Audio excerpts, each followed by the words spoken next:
নমস্কার, আমি মলয় দাস।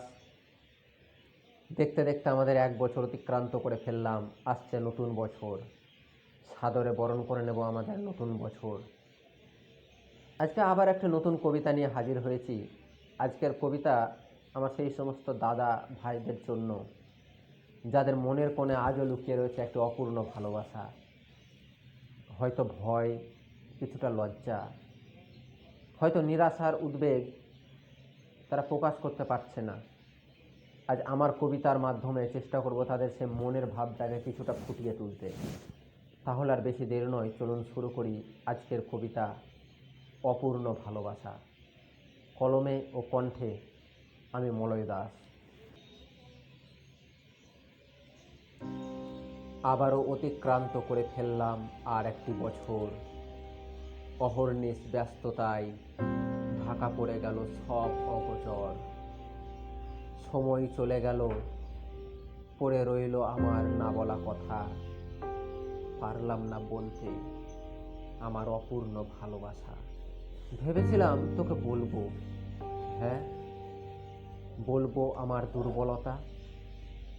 নিরাশার উদ্বেগে চাপা পড়ে গেছে সব স্বতন্ত্রতা। আচ্ছা, কোনোদিন কি বোঝার চেষ্টা করেছিস আমার অভিপ্রায়?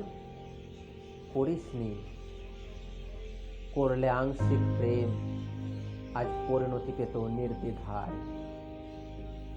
ওই ছেলেটা সেদিন যখন তোকে প্রপোজ করলো, রক্তের কোলাহলে হৃদস্পন্দনের অনুভূতি গর্জে উঠেছিল।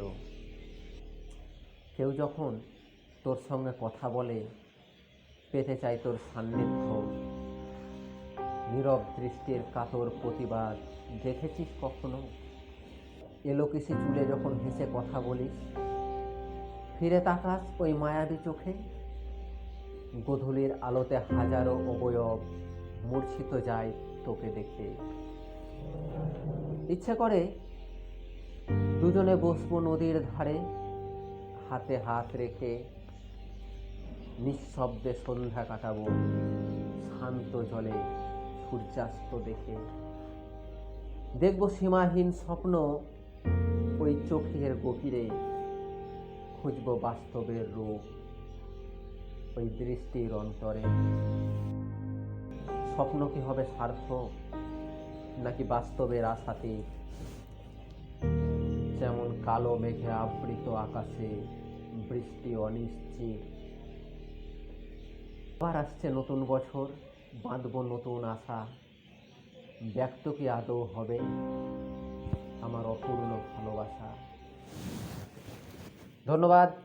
সবাই ভালো থাকবেন, সুস্থ থাকবেন। নতুন বছর সবার খুব ভালো কাটুক।